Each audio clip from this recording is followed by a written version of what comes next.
जमाना बहुत पुराना था जब लोग सादा जिंदगी गुजारते थे और खुदा के भरोसे पर अपना रोजगार चलाते थे।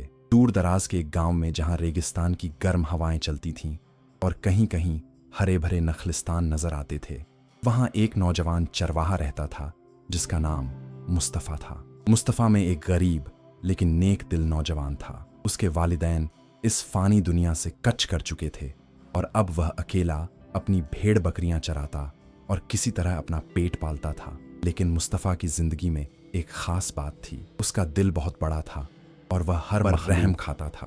गांव के लोग उसे सच्चा मुस्तफ़ा कहकर पुकारते थे क्योंकि उसकी जुबान पर कभी झूठ नहीं आया था। मुस्तफ़ा की एक छोटी सी झोपड़ी थी जो गांव के किनारे एक पुराने खजूर के दरख्त के साए में बनी हुई थी।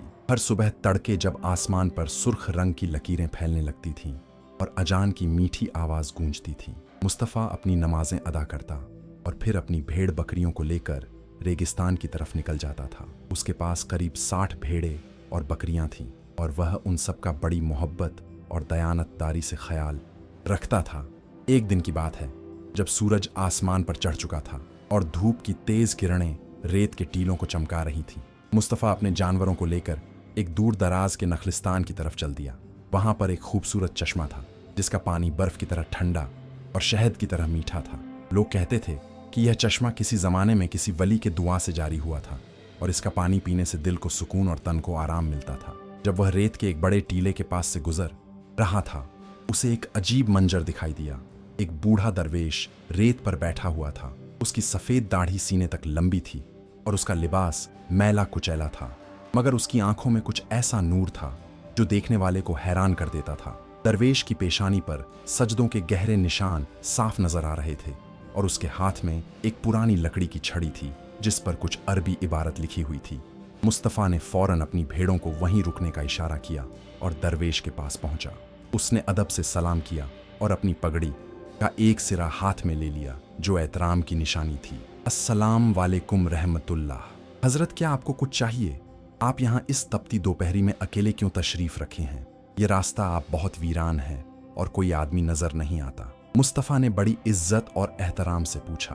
बूढ़े दरवेश ने धीरे से अपनी आंखें खोलीं और मुस्तफ़ा की तरफ देखा। उसकी निगाहें ऐसी थीं जैसे वह मुस्तफ़ा की रूह तक को पढ़ रहा हो, जैसे हर राज उसके सामने खुला हो। कुछ देर खामोशी रही, फिर उसने बड़ी धीमी और भारी आवाज में जवाब दिया, वालेकुम अस्सलाम व रहमतुल्लाह व बरकातहू। बेटा, मैं एक मुसाफिर हूँ और राह में बहुत थक गया हूँ। कई दिनों से सफ़र कर रहा हूँ। अगर तुम्हारे पास कुछ पानी हो तो मेरी प्यास बुझा दो और अल्लाह तुम्हें इसका अज्र देगा। मुस्तफ़ा के पास अपनी मशकीज़ा में ताज़ा पानी था जो उसने सुबह ही नखलिस्तान के चश्मे से भर लिया था। उसने फौरन मशकीज़ा दरवेश के हाथ में दे दी। दरवेश ने पानी पिया और जब उसने पीना ख़त्म किया तो उसने अपने हाथ उठाए और मुस्तफ़ा को दुआएं दी। अल्लाह तुझे नेक दौलत दे बेटा, अल्लाह तेरी भेद में बरकत दे और तेरे रिस्क में वसात अता फरमाए। तेरा दिल बहुत साफ है और तेरी नीयत में कोई खोट नहीं। दरवेश ने बड़े प्यार से कहा और फिर पूछा, तुम्हारा नाम क्या है बेटा? जी हजरत, मेरा नाम मुस्तफ़ा है। मैं इसी गांव का एक गरीब चरवाहा हूँ। यह भेड़ बकरियां ही मेरी पूंजी हैं और इन्हीं से मेरा गुजारा होता है। मुस्तफ़ा ने बड़ी फरोनी से जवाब दिया। दरवेश मुस्कुराया और बोला, मुस्तफ़ा अच्छा नाम है, चुनिंदा नाम। बेटा, क्या तुम जानते हो कि इस दुनिया में सबसे कीमती चीज़ क्या है? लोग सोना चांदी हीरे जवाहरात वो कीमती समझते संगीत हैं, मगर असल में सबसे कीमती क्या है? मुस्तफ़ा सोच में पड़ गया।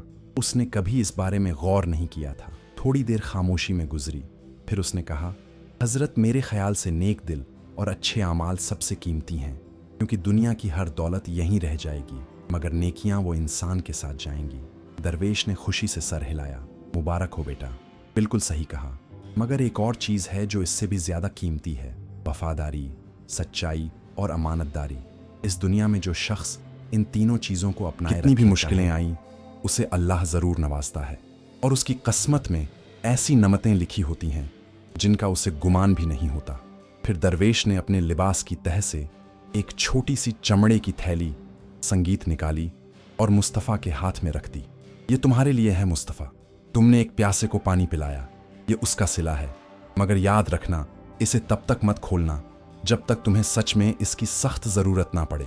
जब तुम्हारी ज़िंदगी में कोई बड़ी मुसीबत आए, कोई ऐसा वक्त आए जब तुम्हें लगे कि अब कोई रास्ता नहीं बचा, तब इसे खोलना। ये तुम्हारी आजमाइश होगी और इम्तिहान भी। मुस्तफ़ा ने थैली को हाथ में लिया। वह बहुत हल्की थी, जैसे इसमें कुछ हो ही नहीं। उसने दरवेश से पूछना चाहा कि इसमें क्या है, मगर जब उसने सर उठाकर देखा तो दरवेश वहां नहीं था। वह गायब हो चुका था, जैसे कभी था ही नहीं, जैसे हवा में घुल गया हो। मुस्तफ़ा हैरान रह गया। उसने इधर उधर देखा, रेत के टीलों के पीछे भी झांका, मगर दरवेश का कहीं नामो निशान नहीं था। या अल्लाह, यह क्या हुआ? उसने हैरानी से सोचा, क्या यह कोई फरिश्ता था या कोई बली? कोई आम इंसान तो यूं गायब नहीं हो सकता। उसने थैली को गौर से देखा। वह पुरानी खाल की बनी हुई थी और उस पर कुछ अजीब से निशान बने हुए थे, जो शायद किसी कदीम जुबान में कुछ लिखे हुए थे। मुस्तफ़ा के दिल में बड़ी उत्सुकता हुई कि इसे खोल कर देखे संगीत कि आखिर इसमें है क्या। मगर दरवेश की हिदायत याद आई और उसने फौरन अपनी कमीज की जेब में थैली को छुपा लिया। अल्लाह ने चाहा तो वक्त आने पर मालूम हो जाएगा कि इसमें क्या राज थे, मुस्तफ़ा ने दिल में कहा और अपनी भेड़ बकरियों की तरफ चल दिया। दिन चढ़ आया था और धूप और भी तेज हो गई थी। मुस्तफ़ा अपने जानवरों को लेकर नखलिस्तान की तरफ डर बढ़ा। रास्ते में उसका दिल बेचैन था और बार बार दरवेश की बातें याद आ रही थीं। वफादारी, सच्चाई और अमानतदारी वह सोचता रहा। यह तो मेरे वालिद ने भी मुझे सिखाया था। उन्होंने हमेशा कहा था कि बेटा, चाहे कुछ भी हो जाए, अपनी अमानत में खयानत मत करना और झूठ से हमेशा दूर रहना। करीब 2 घंटे के सफ़र के बाद मुस्तफ़ा नखलिस्तान पहुंचा।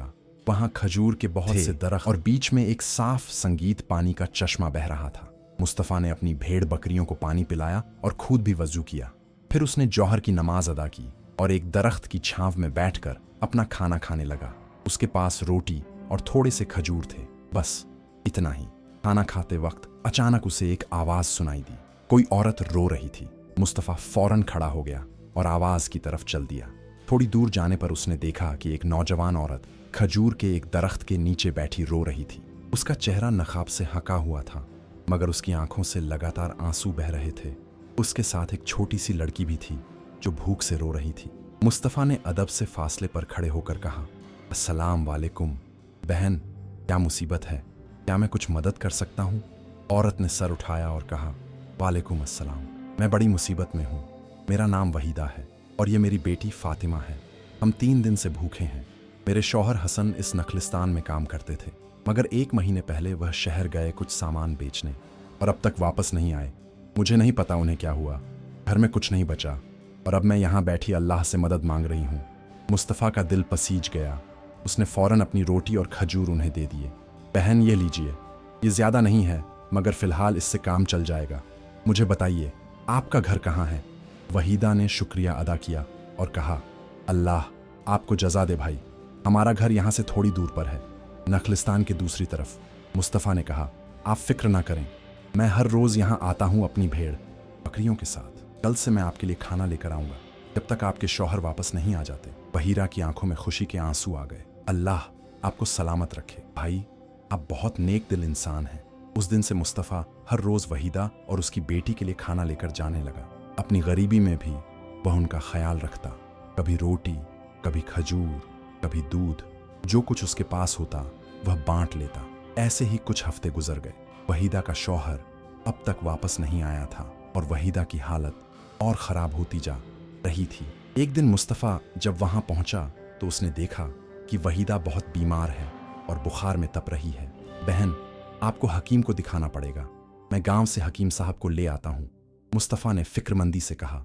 मगर वहीदा ने कमज़ोर आवाज़ में कहा, भाई, हकीम को दिखाने के लिए पैसे चाहिए और मेरे पास कुछ नहीं है। मेरे शौहर ने जो कुछ छोड़ा था वह भी ख़त्म हो गया।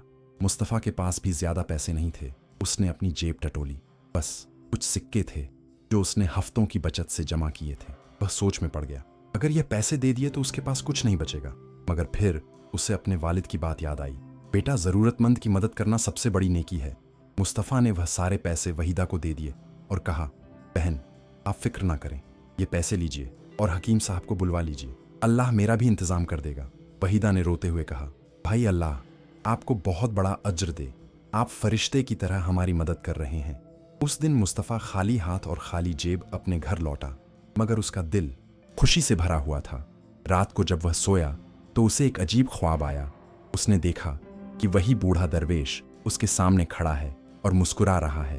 दरवेश ने कहा, मुस्तफ़ा, तुमने बहुत अच्छा किया। तुम्हारा इम्तिहान शुरू हो गया है और तुम कामयाब हो रहे हो, मगर असल आजमाइश अभी बाकी है। सब्र रखो और अपनी नेकी पर कायम रहो। अगली सुबह जब मुस्तफ़ा उठा तो उसका दिल बेचैन था। वह सोच रहा था कि दरवेश की बात का क्या मतलब था, मगर उसने ज्यादा सोचा नहीं और अपना काम शुरू कर दिया। उसने अपनी भेड़ बकरियों को लिया और रेगिस्तान की तरफ निकल गया। मगर उस दिन एक अजीब बात हुई। जब वह अपनी भेड़ें गिन रहा था तो उसने देखा कि एक भेड़ गायब है। वह बहुत परेशान हो गया और उसे ढूंढने लगा। आखिरकार उसे वह भेड़ एक गड्ढे में गिरी हुई मिली। मुस्तफ़ा ने बद्धी मुश्किल से उसे निकाला और देखा कि भेड़ के पैर में चोट लग गई थी।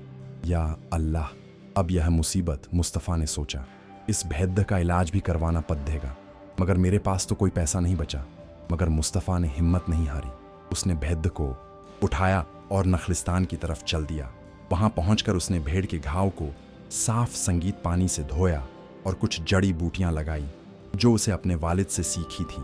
जब वह यह सब कर रहा था तभी उसे घोड़ों की आवाज सुनाई दी। उसने देखा कि 3 सवार नखलिस्तान की तरफ आ रहे हैं। जैसे जैसे वे पास आए, मुस्तफ़ा ने पहचाना कि वह शहर के अमीर सौदागर मलिक अजीज के आदमी थे। वे मुस्तफ़ा के पास आए और उनमें से एक ने कहा, ए चरवाहे, क्या तुमने यहाँ से एक आदमी को गुजरते देखा है? वह हमारे मालिक का बहुत सारा माल लेकर भाग गया है। अगर तुमने उसे देखा हो तो बताओ, हम तुम्हें इनाम देंगे। मुस्तफ़ा ने कहा, नहीं, मैं यहाँ तो अभी आया हूँ, मैंने किसी को नहीं देखा। मगर शाम को जब वह घर लौट रहा था तो रास्ते में उसे एक आदमी दिखाई दिया जो एक चट्टान के पीछे छुपा हुआ था। वह आदमी घबराया हुआ लग रहा था और उसके कपड़े फटे हुए थे। भाई, जरा पानी मिलेगा? उस आदमी ने कांपती आवाज में कहा। मुस्तफ़ा ने उसे पानी दिया और पूछा, आप कौन हैं और यहाँ क्या कर रहे हैं? आदमी ने हिचकिचाते हुए कहा, मेरा नाम हसन है, मैं राह भटक गया था। मुस्तफ़ा को एकदम से याद आया, हसन, यही तो वह शख्स था जिसका वहीदा इंतजार कर रही थी। क्या आप वही हसन हैं जिनकी बीवी वहीदा है? मुस्तफ़ा ने उत्सुकता से पूछा। हसन चौंक गया। हाँ, मगर आप मुझे कैसे जानते हैं? मुस्तफ़ा ने हसन को सारी बात बताई कि कैसे वहीदा और फातिमा भूखे प्यासे थे और कैसे वहीदा बीमार पड़ गई है। यह सुनकर हसन की आंखों में आंसू आ गए। या अल्लाह, मेरी बीवी और बेटी। हसन ने रोते हुए कहा, मैं 1 महीने से उनके पास नहीं जा सका। मैं बड़ी मुसीबत में फंस गया था। भाई, क्या हुआ था? मुस्तफ़ा ने पूछा। हसन ने गहरी सांस ली और कहने लगा, मैं शहर गया था अपने खजूर बेचने। वहां मैं एक सौदागर मलिक अजीज के यहाँ काम करने लगा क्योंकि मुझे ज्यादा पैसों की जरूरत थी। मलिक अजीज ने मुझ पर भरोसा किया और एक दिन उसने मुझे एक थैला दिया जिसमें 1000 अशरफियां थीं। मुझे वह थैला दूसरे शहर में एक सौदागर के पास पहुंचाना था। हसन की आवाज कांप रही थी। वह आगे बोला, मैं सफर पर निकला मगर रास्ते में डाकुओं ने मुझ पर हमला कर दिया। वे सब कुछ लूट ले गए, वह थैला भी।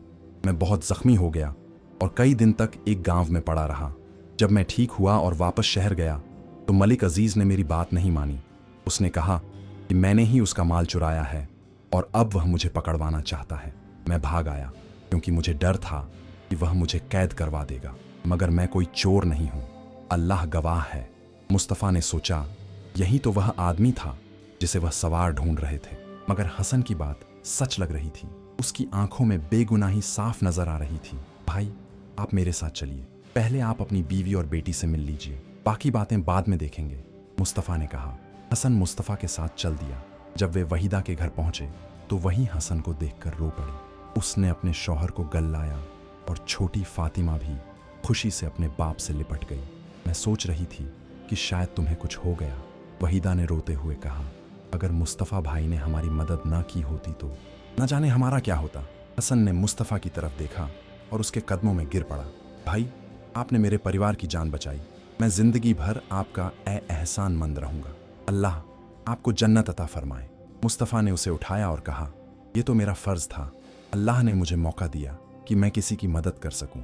लेकिन अब बताइए, आप क्या करेंगे? मलिक अजीज़ के आदमी तो आपको ढूंढ रहे हैं। हसन ने परेशानी से कहा, मुझे नहीं पता भाई, मैं बेगुनाह हूँ, मगर कौन मेरी बात मानेगा? मलिक अजीज़ बहुत ताकतवर आदमी है। अगर उसके आदमियों ने मुझे पकड़ लिया तो वे मुझे मार डालेंगे या काजी के पास ले जाएंगे और मैं साबित नहीं कर पाऊंगा कि मैं बेगुनाह हूँ। मुस्तफ़ा रात भर सोचता रहा। सुबह होते ही उसने एक फैसला किया। हसन भाई, आप यहीं छुपे रहिए, मैं शहर जाकर मलिक अजीज से बात करूंगा, शायद मैं कुछ कर सकूं। हसन ने मना किया। नहीं भाई, आप खुद मुसीबत में मत पड़िए, ये मेरा मामला है। मगर मुस्तफ़ा ने ना मानी। नहीं हसन भाई, अगर आप बेगुनाह हैं तो आपको इंसाफ मिलना चाहिए और वहीदा बहन और फातिमा को आपकी ज़रूरत है। अगले दिन मुस्तफ़ा शहर की तरफ चल पड़ा। शहर बहुत दूर था और उसे पूरा दिन लग गया पहुंचने में। शहर बहुत बड़ा, ऊंची दीवारें, बड़े बड़े मकान, बाजार में रौनक। मुस्तफ़ा ने लोगों से पूछकर मलिक अजीज का घर ढूंढा। मलिक अजीज का हवेली बहुत शानदार था। बड़े बड़े दरवाजे, सिर मरमर के फर्श और हर तरफ दौलत की चमक। मुस्तफ़ा ने दरवाजे पर दस्तक दी और एक नौकर ने दरवाज़ा खोला। क्या काम है? नौकर ने रूखे लहजे में पूछा। मुझे मलिक अजीज साहब से मिलना है, ज़रूरी बात है, मुस्तफ़ा ने कहा। नौकर ने उसे ऊपर से नीचे देखा। फटे पुराने कपड़े से भरे जूते। मालिक साहब हर किसी से नहीं मिलते, और ख़ासकर तुम जैसे अरीब चरवाहों से तो बिल्कुल नहीं। मुस्तफ़ा ने सब्र से कहा। भाई, मैं हसन के बारे में बात करने आया हूँ, वह जो आदमी जिसे आप लोग ढूंढ रहे हैं। ये सुनते ही नौकर की आंखें चमक गईं। रुको, मैं मालिक साहब को बताता हूँ। थोड़ी देर में मुस्तफ़ा को अंदर बुलाया गया। वह एक बड़े से दालान में पहुंचा जहां मलिक अजीज बैठा था। मलिक अजीज करीब 50 साल का आदमी था, मोटा ताज़ा, महंगे कपड़े पहने हुए। उसकी आंखों में सख्ती थी। तो तुम हसन के बारे में कुछ जानते हो? मलिक अजीज ने तेज आवाज में पूछा। मुस्तफ़ा ने अदब से सलाम किया और कहा, जी हाँ हुजूर, हसन मेरे गांव के पास है। मलिक अजीज की आंखें तंग हो गईं। कहाँ है वह चोर? बता, नहीं तो तुझे भी उसके साथ कैद करवा दूंगा। मुस्तफ़ा ने हिम्मत जुटाई और कहा, हुजूर, पहले मेरी बात तो सुन लीजिए। हसन कोई चोर नहीं है, उसके साथ डाकुओं ने डकैती की थी। उसके जख्मों को देखकर साफ पता चलता है कि वह सच बोल रहा है। झूठ! मलिक अजीज चिल्लाया। उसने मेरी 1000 अशरफियां चुराई हैं। वह एक धोखेबाज और बेईमान इंसान है। मैंने उस पर भरोसा किया और उसने मेरे साथ गद्दारी की। मुस्तफ़ा ने कहा, हुजूर, अगर वह सच में चोर होता तो अपने परिवार के पास क्यों आता? वह तो कहीं और भाग जाता। उसकी बीवी और बच्ची भूखे मर रहे थे। अगर उसके पास इतने पैसे होते तो क्या वह अपने परिवार को भूखा रहने देता? मलिक अजीज थोड़ा सोच में पड़ गया, मगर फिर बोला, हो सकता है उसने पैसे कहीं छुपा दिए हों। बहरहाल उसे मेरे पैसे वापस करने होंगे। अगर तुम उसे जानते हो तो उसे लेकर आओ, नहीं तो मैं अपने आदमियों को भेज दूंगा। मुस्तफ़ा ने हिम्मत करके कहा, हुजूर, एक बात कहूं, अगर मैं आपके पैसे लौटा दूं तो क्या आप हसन को माफ कर देंगे? मलिक अजीज हंस पड़ा। तुम जैसा गरीब चरवाहा 1000 अशरफियां कहां से लाएगा? तुम्हारे पास तो शायद 10 अशरफियां भी ना हो। मुस्तफ़ा का दिल बैठ गया। मलिक अजीज सही कह रहा था, उसके पास तो कुछ भी नहीं था, मगर फिर उसे अपनी भेड़ बकरियों का ख्याल आया। वे ही तो उसकी सारी दौलत थी। हुजूर, अगर मैं आपको 60 भेड़ बकरियां दे दूं, वे अच्छी नस्ल की हैं, बाजार में उनकी अच्छी कीमत मिलेगी, मुस्तफ़ा ने कहा। मलिक अजीज ने सोचा, 60 अच्छी भेद्दा बकरियां, उनकी कीमत शायद 500 अशरफियों के बराबर हो सकती थी। ठीक है, उसने कहा, 60 भेद्दा बकरियां और 500 अशरफियां नकद, तब मैं हसन को माफ कर दूंगा। मगर हुजूर, मेरे पास 500 अशरफियां कहां से आएंगी? मुस्तफ़ा ने परेशानी से कहा। मलिक अजीज ने कंधे उचकाए। ये मेरी समस्या नहीं है, मुझे मेरे पैसे चाहिए। तुम्हारे पास 1 हफ्ते का वक्त है, नहीं तो मैं अपने आदमियों को भेज दूंगा और हसन को पकड़वा लूंगा। मुस्तफ़ा दिल टूट कर वापस लौटा। रास्ते भर वह सोचता रहा, 500 अशरफियां, ये तो उसकी कई सालों की कमाई थी। वो इतने पैसे कहां से लाएगा? उसने अपनी भेड़ बकरियों के बारे में सोचा। वे ही तो उसके बाप दादा की निशानी थी। अगर वे चली गई तो उसके पास क्या बचेगा? मगर फिर उसे हसन की बीवी वहीदा और छोटी फातिमा याद आई। अगर हसन को कुछ हो गया तो उन बेचारियों का क्या होगा? रात को जब मुस्तफ़ा अपनी झोपड़ी में लेटा तो नींद नहीं आई। वह बार बार करवटें बदलता रहा। तभी उसे अपनी जेब में वह चमड़े की थैली याद आई जो दरवेश ने दी थी। दरवेश ने कहा था कि जब बड़ी मुसीबत आए तब इसे खोलना। क्या यही वह वक्त है? मुस्तफ़ा ने सोचा। उसने थैली निकाली और देखा, अभी भी वह वैसी ही हल्की थी। मगर फिर उसे ख्याल आया, नहीं, ये मुसीबत मेरी नहीं, हसन की है। मुझे अपनी अक्ल से हल निकालना होगा। उसने थैली वापस रख दी और सोचने लगा। सुबह होते ही एक ख्याल उसके दिमाग में आया। गांव में एक सेठ रहता था, सेठ यूसुफ, जो कभी कभी लोगों को कर्ज देता था। मुस्तफ़ा उसके पास गया। सेठ यूसुफ एक बूढ़ा आदमी था, दुबला पतला, लंबी सफ़ेद दाढ़ी। वह अपनी दुकान पर बैठा हिसाब किताब देख रहा था। सलाम सेठ साहब, मुस्तफ़ा ने कहा। वालेकुम सलाम। मुस्तफ़ा, कहो क्या काम है सेठ? यूसुफ ने पूछा। मुस्तफ़ा ने सारी बात बताई और कहा, सेठ साहब, मुझे 500 अशरफियों का कर्ज चाहिए। मैं आपको अपनी 60 भेड़ बकरियां और गिरवी रख दूंगा और धीरे धीरे कर्ज चुका दूंगा। सेठ यूसुफ ने सोचा और फिर कहा, मुस्तफ़ा, तुम नेक दिल हो, यह मैं जानता हूँ, मगर 500 अशरफियां बहुत बड़ी रकम है। तुम भेड़ बकरियां बेचकर कर भी इतना नहीं कमा पाओगे, और अगर बकरियां चली गईं तो तुम कर्ज कैसे चुकाओगे? मुस्तफ़ा का दिल बैठ गया। सेठ यूसुफ सही कह रहा था। वह सोच में पड़ गया। तभी सेठ यूसुफ ने कहा, मगर एक रास्ता है। मेरे एक रिश्तेदार हैं, सेठ सुलेमान। वे दूसरे शहर में रहते हैं और बड़े रसूखदार आदमी हैं। अगर तुम उनके पास जाओ और अपनी बात बताओ तो शायद वे मदद कर दें। मैं तुम्हें उनके लिए एक खत लिख देता हूँ। मुस्तफ़ा ने शुक्रिया अदा किया और खत लेकर चल दिया। मुस्तफ़ा ने अपनी भेड़ बकरियों को एक पड़ोसी अली के पास छोड़ा और सफ़र पर निकल पड़ा। रास्ता बहुत मुश्किल था। तपती रेत, गर्म हवाएं और लंबी दूरी। मुस्तफ़ा के पास खाने को बस कुछ रोटियां और खजूर थे। रात को वह रास्ते में एक कारवासराय में रुका। वहां कई मुसाफिर थे। रात को जब सब लोग सो रहे थे, मुस्तफ़ा ने देखा कि एक आदमी चुपके से एक दूसरे मुसाफिरों का थैला चुराने की कोशिश कर रहा था। मुस्तफ़ा ने फौरन आवाज लगाई, चोर चोर। सब लोग जाग गए और उस चोर को पकड़ लिया। जिस मुसाफिर का थैला चुराया जा रहा था वह बहुत खुश हुआ। भाई, तुमने मेरी बड़ी मदद की, उसने मुस्तफ़ा से कहा। इस थैले में मेरी सारी जमा पूंजी थी। अगर यह चला जाता तो मेरा सब कुछ खत्म हो जाता। नाम क्या है? मुस्तफ़ा उसने जवाब दिया। वह मुसाफिर बोला, मेरा नाम बिलाल है। मैं एक सौदागर हूं। तुमने मेरी बहुत बड़ी मदद की है। बताओ, तुम कहां जा रहे हो? मुस्तफ़ा ने अपनी पूरी कहानी सुनाई। बिलाल ध्यान से सुनता रहा और फिर बोला, तुम बहुत नेक दिल इंसान हो मुस्तफ़ा। किसी और की खातिर इतनी तकलीफ उठा रहे हो। मैं तुम्हारी मदद करना चाहता हूं। बिलाल ने अपने थैले से कुछ अशरफियां निकाली। ये लो 200 अशरफियां। ये मेरी तरफ से तुम्हारे नेक काम में मदद है। मुस्तफ़ा की आंखों में आंसू आ गए। भाई, ये तो बहुत ज्यादा है। मैं बिलाल ने हाथ से इशारा करके उसे रोका। कुछ मत कहो। अल्लाह ने मुझे यह दौलत इसीलिए दी है कि मैं ज़रूरतमंदों की मदद करूं, और तुमने आज मेरी मदद की तो यह तो मेरा फ़र्ज़ बनता है। अगली सुबह मुस्तफ़ा ने बिलाल को शुक्रिया अदा किया और आगे बढ़ा। अब उसके पास 200 अशरफियाँ थीं। बस 300 और चाहिए थे। दोपहर को जब वह एक गांव से गुजर रहा था, उसने देखा कि कुछ लोग एक बूढ़ी औरत के घर के बाहर जमा हैं। वह पास गया और पूछा कि क्या बात है। एक आदमी ने बताया, यह बूढ़ी बीवी अमीना बहुत बीमार है और इसके इलाज के लिए पैसे चाहिए, मगर यह बहुत गरीब है और इसका कोई नहीं है। हम लोग चंदा इकट्ठा कर रहे हैं। मुस्तफ़ा ने अंदर झांका तो देखा कि बूढ़ी औरत तकलीफ में कराह रही है। उसका दिल पिघल गया। उसने सोचा, उसके पास 200 अशरफियां हैं। अगर वह 10 अशरफियां इस बूढ़ी औरत के लिए दे दे तो इसका इलाज हो सकता है। मगर फिर उसे हसन याद आया।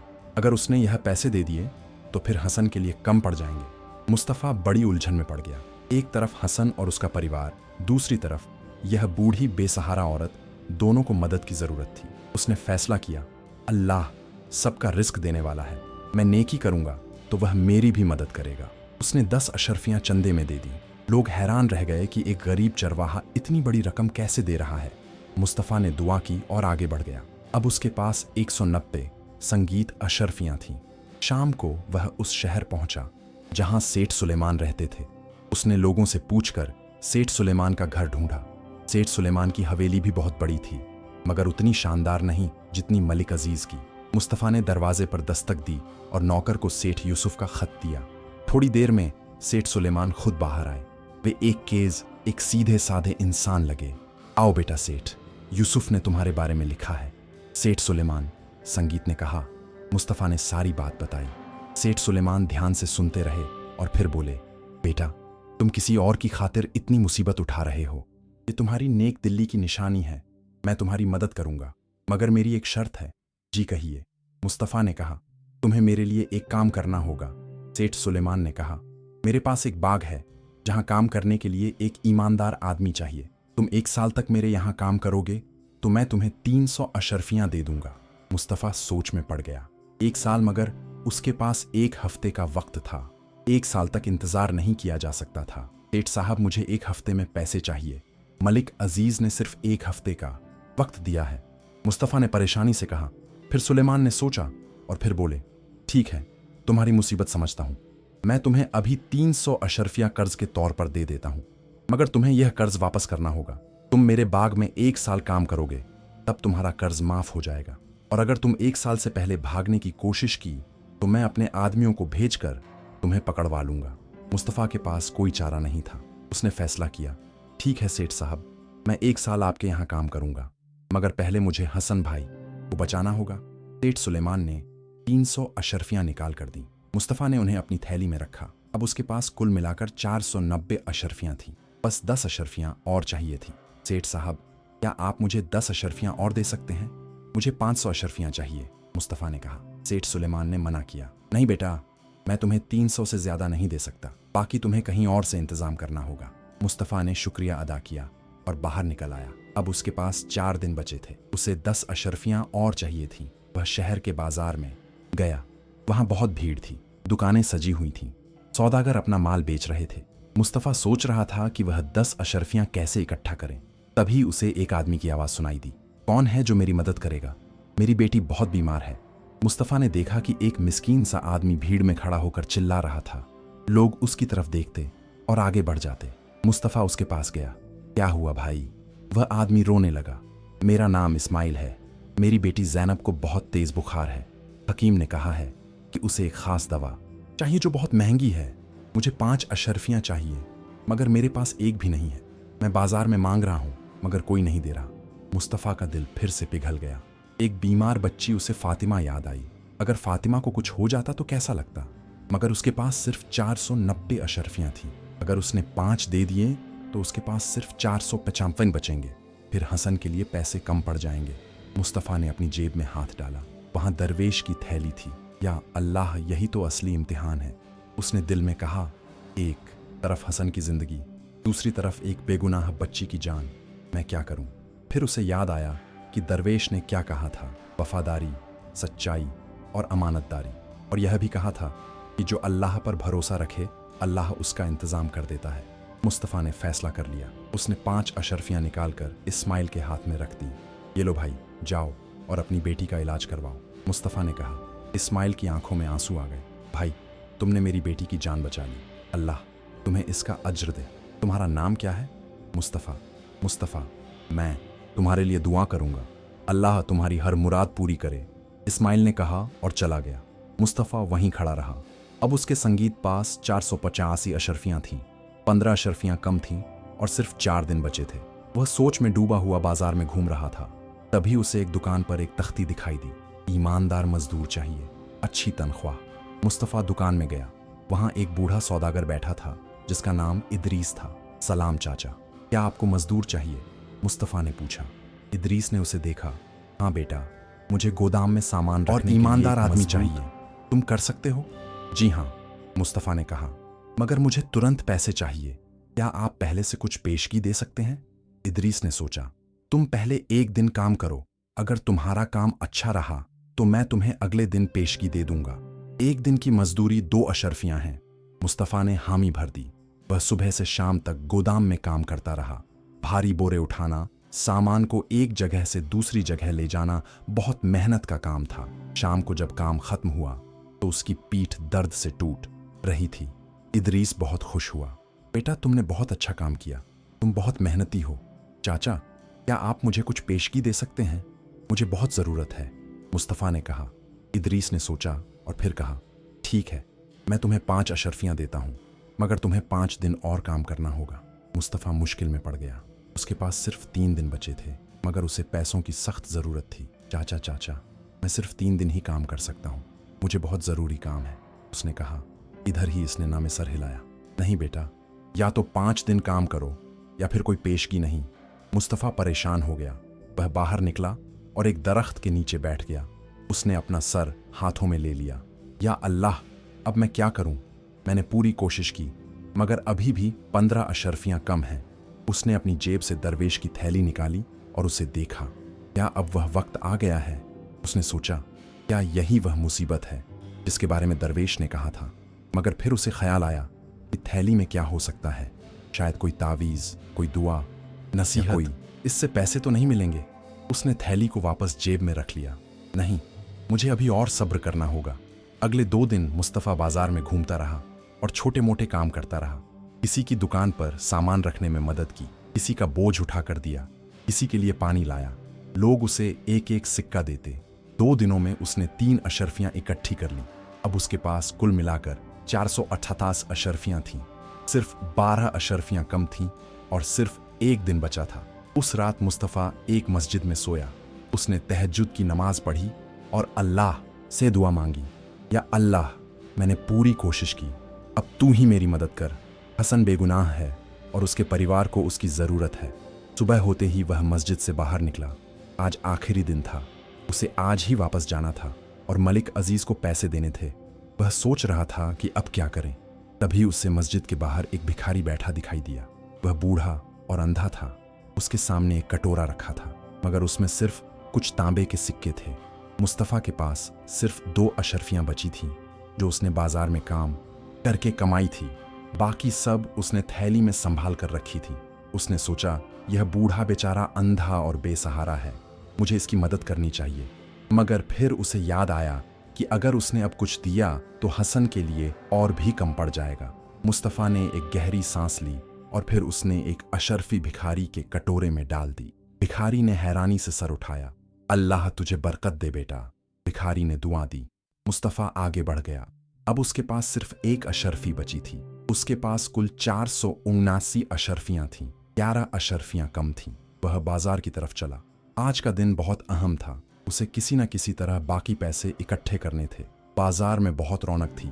आज कोई बड़ा मेला लगा हुआ था। लोग खरीदारी कर रहे थे, बच्चे खेल रहे थे, सौदागर अपना माल बेच रहे थे। तभी मुस्तफ़ा ने देखा कि एक जगह पर भीड़ लगी हुई है। वह पास गया तो देखा कि एक आदमी ऐलान कर रहा था, सुनो सुनो, आज यहाँ एक मुकाबला होगा। जो शख्स सबसे ज्यादा वजन उठाकर 10 कदम चलेगा, उसे 20 अशर्फियां इनाम मिलेगा। मुस्तफ़ा की आंखें चमक गईं। 20 अशर्फियां, यह तो उसकी सारी मुश्किल हल कर सकता था। वह आगे बढ़ा और कहा, मैं यह मुकाबला लड़ना चाहता हूँ। लोग उसे देखकर हंसने लगे। वह सिर्फ एक गरीब चरवाहा था, दुबला पतला। बाजार में और भी मजबूत और ताकतवर लोग मौजूद थे, मगर मुस्तफ़ा ने हिम्मत नहीं हारी। उसने अल्लाह का नाम लिया और मुकाबले संगीत में शामिल हो गया। मुकाबला शुरू हुआ। पहले एक ताकतवर पहलवान ने एक बहुत भारी पत्थर उठाया और 5 संगीत कदम चला। फिर एक और आदमी ने उसी पत्थर को उठाया और 7 कदम चला। अब मुस्तफ़ा की बारी आई। रहे थे कि यह कमजोर सा लड़का क्या करेगा। मुस्तफ़ा ने बिस्मिल्लाह कहा और पत्थर को उठाने की कोशिश की। पत्थर बहुत भारी था। उसकी रगें तन गईं, माथे पर पसीना आ गया, मगर उसने हिम्मत नहीं हारी। उसे हसन याद आया, वहीदा याद आई, छोटी फातिमा याद आई। उसने एक जोरदार झटका दिया और पत्थर जमीन से उठ गया। लोग हैरान रह गए। मुस्तफ़ा ने एक कदम रखा, फिर दूसरा, फिर तीसरा। उसके पैर कांप रहे थे, मगर वह नहीं रुका। 4, 5, 6, 7, 8 और आखिरकार 10 कदम पूरे हो गए। वह पत्थर को नीचे रखकर गिर पड़ा। लोग तालियां बजाने लगे। मुकाबले का ऐलान करने वाले ने आकर उसे 20 अशर्फियां दी। जवान, तुमने कमाल कर दिया, तुम्हारी हिम्मत देखकर हैरानी होती है, उसने कहा। मुस्तफ़ा ने शुक्रिया अदा किया और अशर्फियां ली। अब उसके पास कुल 509 अशर्फियां थीं, ज़रूरत से 9 ज़्यादा। उसका दिल खुशी से भर गया। अल्हम्दुलिल्लाह, अल्लाह ने मेरी मदद कर दी। वह फौरन वापस अपने गांव की तरफ रवाना हो गया। उसने पूरे दिन रात सफ़र किया और अगले दिन सुबह अपने गांव पहुंच गया। उसने पहले हसन को खबर दी। हसन भाई, मैं पैसे ले आया हूं, अब आप फिक्र ना करें। हसन और वहीदा दोनों की आंखों में खुशी के आंसू आ गए। मुस्तफ़ा भाई, आपने हमारे लिए इतना कुछ किया, हम जिंदगी भर आपके एहसानमंद रहेंगे। फिर मुस्तफ़ा अपनी भेड़ बकरियां लेकर शहर की तरफ चल दिया। उसने मलिक अजीज़ के घर का रास्ता पकड़ा। मलिक अजीज़ के यहाँ पहुंचकर उसने दरवाज़ा खटखटाया। नौकर ने दरवाज़ा खोला और उसे पहचान लिया। अरे, तुम वही चरवाहे हो, आखिर तुम आ ही गए। मालिक साहब तुम्हारा इंतजार कर रहे हैं, नौकर ने कहा। मुस्तफ़ा को अंदर ले जाया गया। मलिक अजीज़ अपनी कुर्सी पर बैठा था। उसके चेहरे पर गुस्से के भाव थे। तो आखिरकार तुम आ गए, मलिक अजीज़ ने कहा। मुझे लगा था कि तुम भाग जाओगे, बताओ क्या लाए हो। मुस्तफ़ा ने अपनी भेद्दा बकरियों की तरफ इशारा किया। हुजूर, यह 60 भेद्दा बकरियां शिप हो और यह तिरिया 500 अशर्फियां। उसने थैली से पैसे निकालकर मलिक अजीज़ के सामने रख दिए। मलिक अजीज़ ने पैसे गिने। 500 अशर्फियां बिल्कुल ठीक थीं। फिर उसने भेद्दा बकरियां गिनवाई। 60 की 60 मौजूद थीं। मलिक अजीज़ के चेहरे पर हैरानी के भाव आए। उसने सोचा नहीं था कि एक गरीब चरवाहा इतने पैसे ला सकेगा। उसने मुस्तफ़ा की तरफ देखा और पूछा, तुमने यह पैसे कहाँ से लाए? तुम तो एक गरीब आदमी हो। मुस्तफ़ा ने सारी कहानी सुनाई, कैसे उसने सफ़र किया, कैसे बिलाल ने मदद की, कैसे सेठ सुलेमान ने कर्ज दिया, कैसे उसने मेहनत मजदूरी की और कैसे मुकाबले में जीत कर बाकी पैसे इकट्ठे किए। मलिक अजीज़ खामोश होकर सुनता रहा। जब मुस्तफ़ा ने अपनी बात ख़त्म की तो मलिक अजीज़ ने गहरी सांस ली। तुमने किसी और के लिए अपनी सारी दौलत दांव पर लगा दी, अपनी भेड़ बकरियां तक दे दी और 1 साल की गुलामी कबूल कर ली। मलिक अजीज़ ने हैरानी से पूछा, जी हाँ हुजूर, हसन भाई बेगुनाह हैं, उनके परिवार को उनकी ज़रूरत है। मुस्तफ़ा ने कहा। मलिक अजीज़ उठा और खिड़की के पास जाकर खड़ा हो गया। बाहर सूरज हल रहा था और आसमान पर सुर्ख रंग फैल रहा था।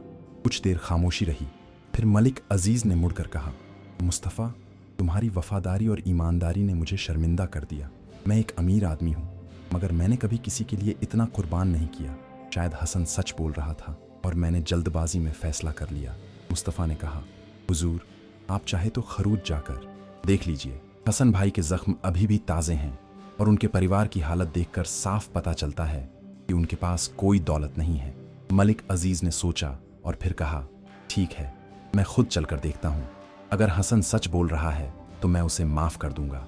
अगले दिन मलिक अजीज़ अपने आदमियों के साथ गांव की तरफ चल पड़ा। मुस्तफ़ा भी उनके साथ था। जब वे हसन के घर पहुंचे तो मलिक अजीज़ ने सब कुछ अपनी आंखों से देखा। टूटी फूटी झोपड़ी, गरीबी की निशानियाँ, हसन के ज़ख्मों के निशान और वहीदा और फातिमा की कमज़ोर हालत। मलिक अजीज़ का दिल पिघल गया। उसे एहसास हुआ कि उसने एक बेगुनाह इंसान पर जुल्म किया था। हसन, मुझे माफ़ कर दो, मलिक अजीज़ ने कहा। मैंने तुम पर शक करके गलती की, तुम सच बोल रहे थे। हसन की आंखों में आंसू आ गए। हुजूर, अल्लाह आपको माफ़ करे, मैं कोई चोर नहीं हूँ, मैं एक गरीब आदमी हूँ मगर ईमानदार हूँ। मलिक अजीज़ ने अपनी थैली से 50 अशरफियाँ निकाली और हसन को दी। ये लो, तुम्हारे नुकसान का हर्जाना, और अगर तुम चाहो तो मेरे यहाँ काम कर सकते हो, मैं तुम्हें अच्छी तनख्वाह दूंगा। हसन ने शुक्रिया अदा किया और पैसे लिए। फिर मलिक अजीज़ ने मुस्तफ़ा की तरफ मुड़कर कहा, और तुम मुस्तफ़ा, तुम्हारी वफादारी का कोई जवाब नहीं। मैं तुम्हारी भेड़ बकरियां वापस करता हूं और यह 500 अशरफियां भी तुम्हारी हैं। तुमने इन्हें ईमानदार से कमाया है। मुस्तफ़ा हैरान रह गया, मगर हुजूर, नहीं कोई मगर वगैरह नहीं।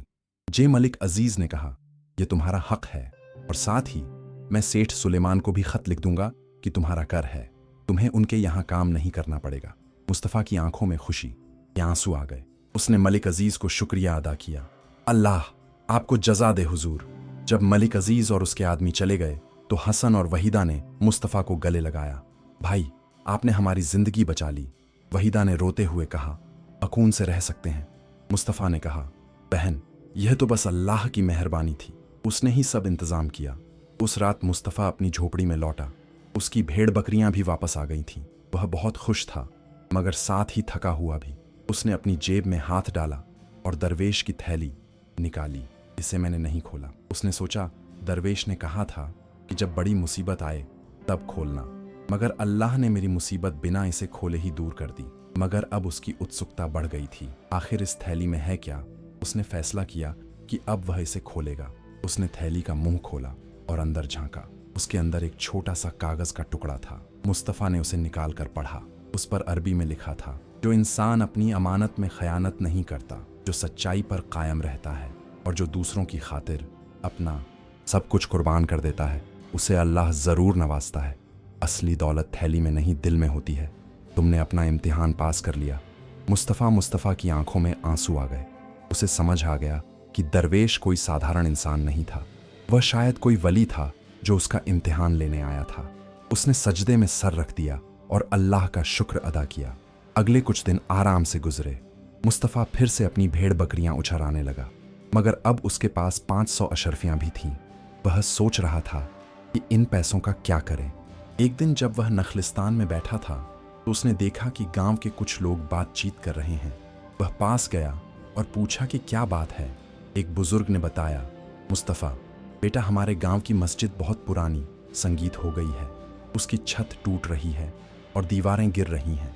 हम लोग पैसे इकट्ठा कर रहे हैं मस्जिद की मरम्मत के लिए, मगर बहुत कम रकम जमा हो पाई है। मुस्तफ़ा के दिल में एक ख्याल आया। उसने कहा, चाचा, मस्जिद की मरम्मत में कितना खर्च आएगा? बेटा, करीब 300 अशरफियाँ लगेंगी, मगर हमारे पास सिर्फ 50 अशरफियाँ हैं। बुजुर्ग ने कहा। मुस्तफ़ा ने बिना सोचे कहा, चाचा, मैं बाकी पैसे दे दूंगा। मस्जिद अल्लाह का घर है और इसकी मरम्मत करना बहुत बड़ी नेकी है। बुजुर्ग और बाकी लोग हैरान रह गए। मुस्तफ़ा, तुम्हारे पास इतने पैसे कहाँ से हैं? मुस्तफ़ा ने मुस्कुराकर कहा, अल्लाह ने दिए हैं चाचा, और अल्लाह की राह में खर्च करने से दौलत कम नहीं हो गए। उसने 250 अशरफियाँ मस्जिद की मरम्मत के लिए दे दी। गांव के लोग बहुत खुश हुए और मुस्तफ़ा के लिए दुआएं करने लगे। अब मुस्तफ़ा के पास 250 अशरफियाँ बची थीं। उसने सोचा कि इन पैसों से वह कुछ और भेड़ बकरियां खरीद सकता है और अपना काम बढ़ा सकता है। मगर फिर उसे याद आया कि गांव में कई गरीब लोग हैं जिन्हें मदद की ज़रूरत है। उसने फैसला किया कि वह कुछ पैसे उन लोगों की मदद में खर्च करेगा। अगले कुछ हफ्तों में मुस्तफ़ा ने गांव के कई गरीब परिवारों की मदद की। किसी की बीमारी का इलाज करवाया, किसी को रोजगार शुरू करने के लिए पैसे दिए, किसी की बेटी की शादी में मदद की। धीरे धीरे उसके पैसे खत्म होते गए, मगर उसके दिल की खुशी बढ़ती गई। एक दिन जब मुस्तफ़ा नखलिस्तान में अपनी भेड़ बकरियों के साथ बैठा था तो उसने देखा कि एक काफिला रुका हुआ है। काफिले में कई ऊंट और घोड़े थे और कुछ रईस लोग भी थे। मुस्तफ़ा ने सोचा कि शायद यह सौदागर हैं जो सफ़र पर जा रहे हैं। मगर जब वह पास गया तो उसने देखा कि काफिले के साथ एक नौजवान लड़की भी है। लड़की का चेहरा नकाब से ढका हुआ था, संगीत, मगर उसकी आंखें बहुत खूबसूरत थीं। काफिले का सरदार एक बुजुर्ग आदमी था। उसने मुस्तफ़ा को देखकर पूछा, जवान, क्या यहाँ पास में कोई गांव है? हमें पानी की ज़रूरत है। मुस्तफ़ा ने कहा, जी हाँ, यहाँ से थोड़ी दूर पर मेरा गांव है, मगर यहीं पर एक चश्मा है जहाँ ताज़ा पानी मिल जाएगा। बुजुर्ग ने शुक्रिया अदा किया। मुस्तफ़ा ने उन्हें चश्मे तक का रास्ता दिखाया। जब काफिले के लोग पानी पी रहे थे तो बुजुर्ग ने मुस्तफ़ा से बातचीत शुरू की। तुम्हारा नाम क्या है बेटा? बुजुर्ग ने पूछा। मुस्तफ़ा, हुजूर, मेरा नाम शेख अब्दुल्ला है, मैं दूसरे शहर का रहने वाला हूँ। ये मेरी बेटी आयशा। बुजुर्ग ने लड़की की तरफ इशारा करते हुए कहा। मुस्तफ़ा ने अदब से सलाम किया। शेख अब्दुल्ला आगे बोले, हम एक रिश्ते की बात करने जा रहे हैं, मगर सच कहूँ तो मैं अब थक गया हूँ इन रिश्तों की तलाश से। हर जगह लोग सिर्फ दौलत और रुतबे को देखते हैं, कोई भी मेरी बेटी की खुशी या उसके भविष्य के बारे में नहीं सोचता। मुस्तफ़ा ने कहा, हुजूर, असल में अच्छा रिश्ता वही होता है जहाँ दौलत से ज़्यादा अखलाका और ईमान को देखा जाए। पैसा आता जाता रहता है, मगर अच्छा किरदार हमेशा रहता है। शेख अब्दुल्लाह ने मुस्तफ़ा की बात ध्यान से सुनी। उन्हें मुस्तफ़ा की बातों में गहराई नज़र आई। उन्होंने पूछा, मुस्तफ़ा, तुम इतनी कम उम्र में इतनी समझदारी की बातें कैसे करते हो? मुस्तफ़ा ने जवाब दिया, हुजूर, ज़िंदगी ने मुझे बहुत कुछ सिखाया है। मैंने देखा है कि सच्चाई और नेकी से बड़ी कोई दौलत नहीं। शेख अब्दुल्लाह बहुत प्रभावित हुए। उन्होंने कुछ देर मुस्तफ़ा से और बातें की। मुस्तफ़ा ने अपनी कहानी सुनाई, कैसे उसने हसन की मदद की, कैसे दरवेश ने उसका इम्तिहान लिया, कैसे उसने अपना सब कुछ दांव पर लगा दिया। शेख अब्दुल्लाह ने बड़े ध्यान से सुना। जब मुस्तफ़ा ने अपनी बात ख़त्म की तो शेख ने कहा, मुस्तफ़ा, मैं तुम जैसे नौजवान को ढूंढ रहा था। तुम्हारे अंदर वह सब कुछ है जो मैं अपनी बेटी के लिए चाहता हूँ, ईमानदारी, वफादारी, नेक दिली। क्या तुम मेरी बेटी आयशा से निकाह करोगे? मुस्तफ़ा हैरान रह गया। उसने कभी सोचा नहीं था कि इतनी रईस ख़ानदान का आदमी उसे अपना दामाद बनाना चाहेगा। वह तो सिर्फ एक गरीब चरवाहा था। हुजूर, मगर मैं तो एक गरीब आदमी हूँ। मुस्तफ़ा ने शर्मिंदगी से कहा, मेरे पास सिर्फ कुछ भेद्दा बकरियां हैं और एक टूटी फूटी झोपड़ी। मैं आपकी बेटी को क्या दे सकता हूँ? शेख अब्दुल्लाह ने मुस्कुराते हुए कहा, बेटा, तुम्हारे पास सबसे बड़ी दौलत है, नेक दिल और अच्छा किरदार। मैंने बहुत से अमीर लोग देखे हैं, मगर उनमें से कोई भी तुम जैसा नहीं निकला। मेरी बेटी को एक ऐसे शौहर की ज़रूरत है जो उसकी कदर करे, उसका ख्याल रखे और जो ईमानदार हो। दौलत तो आती जाती रहती है, मगर अच्छा इंसान मुश्किल से मिलता है। आयशा ने भी अपने वालिद से कहा, अब्बू, मैंने इनकी बातें सुनी हैं, ये बहुत नेक दिल इंसान लगते हैं। मुस्तफ़ा ने संगीत सोचा, यह तो अल्लाह की मेहरबानी है। उसने इस्तिखारा करने की इजाज़त मांगी। शेख अब्दुल्लाह ने खुशी से इजाज़त दे दी। उस रात मुस्तफ़ा ने इस्तिखारा की नमाज पढ़ी और अल्लाह से हिदायत मांगी। सुबह जब वह उठा तो उसके दिल में एक सुकून था। उसे लगा कि यह रिश्ता अल्लाह की तरफ से है। अगले दिन उसने शेख अब्दुल्लाह को अपनी हामी दे दी। शेख अब्दुल्लाह बहुत खुश हुए। उन्होंने कहा, मुस्तफ़ा, निकाह की तैयारियां शुरू करो। 1 महीने बाद हम वापस आएंगे और निकाह करेंगे। मुस्तफ़ा के दिल में खुशी और घबराहट दोनों थी। एक तरफ वह खुश था कि अल्लाह ने उसे इतनी नेक बीवी दी, दूसरी तरफ वह परेशान था कि निकाह के लिए पैसों की ज़रूरत होगी और उसने तो अपने सारे पैसे गरीबों और मस्जिद की मरम्मत में खर्च संगीत कर दिए थे। उसके पास अब सिर्फ 50 अशरफियाँ बची थीं। निकाह के लिए मेहर देना होगा, वलीमा करना होगा और घर को ठीक करना होगा। 50 अशरफियाँ काफ़ी नहीं थीं। मुस्तफ़ा ने सोचा कि वह कुछ भेदें बेच देगा, मगर फिर उसे याद आया कि अगर उसने भेदें बेच दी तो उसकी रोजी रोटी का क्या होगा। उसे अपनी बीवी को भी तो पालना होगा। वह परेशान होकर नखलिस्तान में बैठ गया। तभी उसे हसन दिखाई दिया। हसन मलिक अजीज के यहाँ काम कर रहा था और अच्छी तनख्वाह मिल रही थी। उसकी हालत पहले से बहुत बेहतर हो गई थी। मुस्तफ़ा भाई, आप यहाँ बैठे क्यों हैं? आज बहुत परेशान लग रहे हैं, हसन ने पूछा।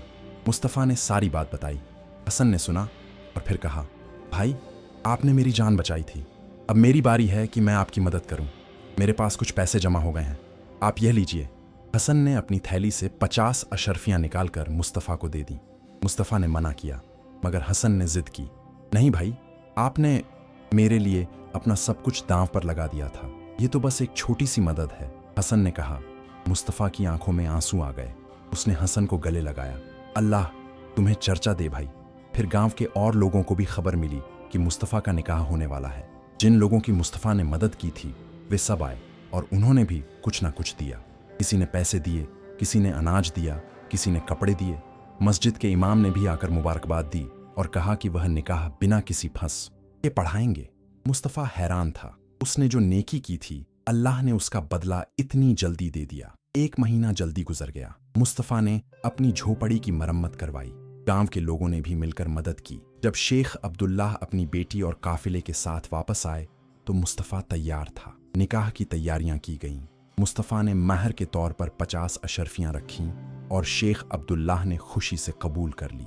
निकाह की रस्म अदा हुई। इमाम साहब ने निकाह पढ़ाया और मुस्तफ़ा और आयशा शौहर बीवी बन गए। गांव के लोगों ने मिलकर एक सादा सा वलीमा किया। सब लोग बहुत खुश थे। शेख अब्दुल्लाह ने मुस्तफ़ा से कहा, बेटा, मैं अपनी बेटी को तुम्हारे हवाले कर रहा हूँ। उसका ख्याल रखना और अगर कभी कोई मुसीबत आए तो मुझे खबर करना। मुस्तफ़ा ने वादा किया कि वह आयशा का पूरा ख्याल रखेगा। जब शेख अब्दुल्लाह और उनका काफिला वापस जाने लगा तो आयशा ने अपने वालिद से विदा ली। उसकी आंखों में आंसू थे, मगर साथ ही खुशी भी थी। मुस्तफ़ा और आयशा ने अपनी नई जिंदगी शुरू की। आयशा एक बहुत नेक और समझदार औरत थी। उसने मुस्तफ़ा की गरीबी की कभी शिकायत नहीं की। वह खुशी से उसके साथ रहने लगी। एक दिन जब मुस्तफ़ा अपनी भेड़ बकरियों के साथ नखलिस्तान में था तो उसने देखा कि एक अजनबी आदमी उसकी तरफ आ रहा है। जैसे जैसे वह करीब आया, मुस्तफ़ा ने पहचाना। यह तो बिलाल था, वही सौदागर जिसने मुसाफत के दौरान मुस्तफ़ा को 200 अशरफियाँ दी थीं। बिलाल भाई, मुस्तफ़ा ने खुशी से कहा। बिलाल ने मुस्तफ़ा को गले लगाया। मुस्तफ़ा, मैं तुम्हें ढूंढ रहा था। मुझे तुम्हारे निकाह की खबर मिली। मुबारक हो। शुक्रिया भाई, मगर आप यहाँ कैसे? मुस्तफ़ा ने पूछा। बिलाल ने कहा, दरअसल मैं तुम्हें एक तजवीज़ देने आया हूँ। मुस्तफ़ा, तुमने एक बार मेरी मदद की थी जब चोर मेरा थैला चुराने की कोशिश कर रहा था। तुमने मेरी दौलत बचाई। अब मैं तुम्हारी मदद करना चाहता हूँ। मैं एक तजारती साझेदारी की पेशकश करना चाहता हूँ। मुस्तफ़ा ने हैरानी से पूछा, साझेदारी? मगर मेरे पास तो कुछ खास नहीं है। बिलाल ने समझाया, मैं भेड़ बकरियों की खरीद फरोख्त का धंधा शुरू करना चाहता हूँ। तुम्हारे पास भेड़ बकरियाँ हैं और तुम इस काम को अच्छे से जानते हो। मैं पैसे लगाऊंगा और तुम काम संभालोगे। मुनाफा हम दोनों बराबर बांट लेंगे। मुस्तफ़ा सोच में पड़ गया। ये तो बहुत अच्छा मौका था। उसने बिलाल की तजवीज़ कबूल कर ली। बिलाल ने 500 अशरफियाँ लगाईं और मुस्तफ़ा ने अपनी मेहनत उन्होंने मिलकर और भेड़ बकरियाँ खरीदी और उन्हें बेचने का काम शुरू किया। मुस्तफ़ा ईमानदारी से काम करता और बिलाल भी उस पर पूरा भरोसा करता। कुछ महीनों में उनका कारोबार अच्छा चलने लगा। मुस्तफ़ा की आमदनी बढ़ गई और अब वह आराम से अपना घर चला सकता था। एक दिन मलिक अजीज़ ने मुस्तफ़ा को बुलाया। जब मुस्तफ़ा मैं उसके यहाँ पहुँचा तो मलिक अजीज़ ने कहा, मुस्तफ़ा, मैं तुम्हारी ईमानदारी बहुत प्रभावित हूँ। मैं एक तजवीज़ रखना चाहता हूँ। मेरा एक नखलिस्तान है जहाँ बहुत सारे खजूर के दरख्त हैं। मैं चाहता हूँ कि तुम उस नखलिस्तान का इंतज़ाम संभालो। मैं तुम्हें हर महीने 50 अशरफियाँ तनख्वाह दूंगा और साथ ही खजूरों की बिक्री से हुए मुनाफे का 10% हिस्सा भी दूंगा। मुस्तफ़ा ने यह पेशकश भी कबूल कर ली। अब उसके पास 2 काम थे, बिलाल के साथ भेड़ा बकरियों का कारोबार और मलिक अजीज़ के नखलिस्तान का इंतज़ाम। आयशा भी उसका हाथ बटाती और घर के काम संभालती। धीरे धीरे मुस्तफ़ा की हालत बेहतर होती गई उसने अपनी झोपड़ी की जगह एक छोटा सा पक्का मकान बनवाया, मगर उसने अपनी सादगी और नेक दिली कभी नहीं छोड़ी। वह अब भी गरीबों की मदद करता, मस्जिद में दान देता और ज़रूरतमंदों का ख्याल रखता। एक दिन जब मुस्तफ़ा नखलिस्तान में काम कर रहा था तो उसे फिर से वह बूढ़ा दरवेश दिखाई दिया, वही जिसने उसे वह थैली दी थी। मुस्तफ़ा फौरन उसके पास दौड़ा। हजरत, आप, मुस्तफ़ा ने हैरानी से कहा। दरवेश ने मुस्कुराते हुए कहा, मुस्तफ़ा, मैं तुम्हें देखने आया था। तुमने अपना इम्तिहान पास कर लिया। अल्लाह ने तुम्हें नवाज दिया है क्योंकि तुम वफादार रहे, सच्चे रहे और ज़रूरतमंदों की मदद करते रहे। मुस्तफ़ा ने सजदे में सर झुका दिया। हजरत, ये सब अल्लाह की मेहरबानी है, आपने मुझे सही राह दिखाई। दरवेश ने कहा, बेटा याद रखना, असली दौलत दिल की नेकी संगीत में है, सोने चांदी में नहीं। तुमने यह सब कर सीख लिया है, अब इसे हमेशा याद रखना और अपनी औलाद को भी यही सिखाना। मुस्तफ़ा ने वादा किया। जब उसने सर उठाया तो दरवेश फिर से गायब हो चुका था। उस शाम जब मुस्तफ़ा घर लौटा तो आयशा ने उसे एक खुशखबरी दी। मुस्तफ़ा, मैं उम्मीद से हूँ। मुस्तफ़ा की खुशी का ठिकाना न रहा। उसने अल्लाह का शुक्र अदा किया। कुछ महीनों बाद आयशा ने एक बेटे को जन्म दिया। मुस्तफ़ा ने उसका नाम अब्दुल रहमान रखा। सेठ सुलेमान को भी जब मुस्तफ़ा की कामयाबी के बारे में पता चला तो वे खुद मुस्तफ़ा से मिलने आए। मुस्तफ़ा, मैंने तुम्हारे बारे में बहुत अच्छी बातें सुनी हैं। तुमने मेहनत और ईमानदारी से इतना कुछ हासिल किया।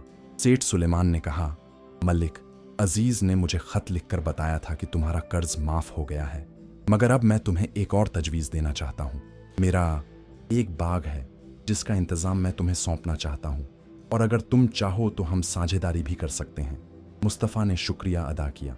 सेठ साहब, आपकी मेहरबानी है, मैं ज़रूर आपके साथ काम करूँगा।